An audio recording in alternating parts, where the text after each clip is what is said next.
Selanjutnya yaitu media pembelajaran untuk tingkat SMP atau MTS. Yang pertama ada pengertian media pembelajaran.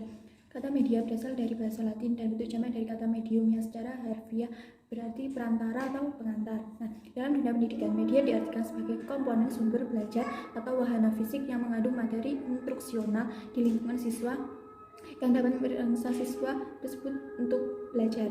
Nah, sedangkan pembelajaran adalah suatu proses komunikasi antara peserta didik, guru, dan bahan ajar. Untuk menunjang komunikasi tersebut diperlukan media atau alat untuk menyampaikan pesan dan informasi. Jadi media memiliki fungsi sebagai perantara pesan dan informasi. Hal tersebut dalam dunia pendidikan berupa materi pelajaran yang disampaikan oleh pendidik kepada peserta didiknya. Penggunaan media pembelajaran dapat mempertinggi proses belajar mengajar siswa dalam kegiatan pembelajaran. Diharapkan dengan adanya media pembelajaran dapat mencapai hasil belajar yang diinginkan. Selain itu, penggunaan media siswa juga dapat melihat secara langsung, tidak hanya dengan kata-kata saja, tetapi juga dibantu dengan media atau alat-alat lain untuk memperjelas materi, sehingga siswa atau peserta didik dapat lebih mudah memahami materi yang disampaikan oleh guru atau pendidik pada saat pembelajaran. Yang kedua yaitu ada fungsi dan manfaat dari media pembelajaran.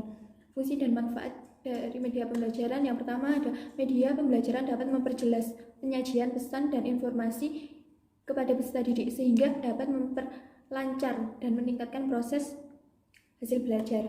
Kedua, media pembelajaran dapat meningkatkan dan mengalihkan perhatian anak sehingga dapat menimbulkan motivasi dalam belajar berinteraksi secara langsung antara siswa dan lingkungan yang ada di sekitar. Tiga, yaitu media pembelajaran dapat mengatasi adanya keterbatasan indera, ruang, dan waktu. Yang keempat, media pembelajaran dapat memberikan kesamaan pengalaman kepada peserta didik tentang peristiwa-peristiwa di lingkungan mereka, serta memungkinkan terjadinya proses interaksi langsung dengan guru, masyarakat, dan lingkungan sekitar.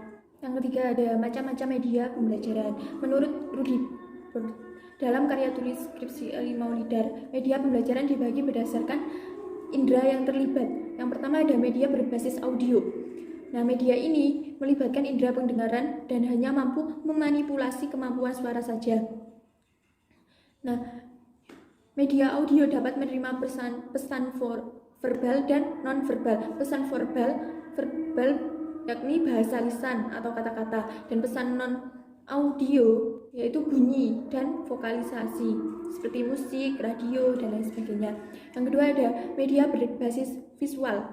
Media berbasis visual ini hanya melibatkan indera penglihatan saja. Jenis media ini ada media cetak verbal, media cetak grafis, dan media visual non-cetak. Yang pertama, media cetak verbal adalah media visual yang memusatkan pada pesan verbal atau pesan linguistik berupa tulisan. Kedua, media visual cetak grafis adalah media visual yang sangat pesan non-verbal, yaitu berupa simbol-simbol visual atau unsur grafis seperti gambar, kemudian grafik, diagram, bagan, dan peta.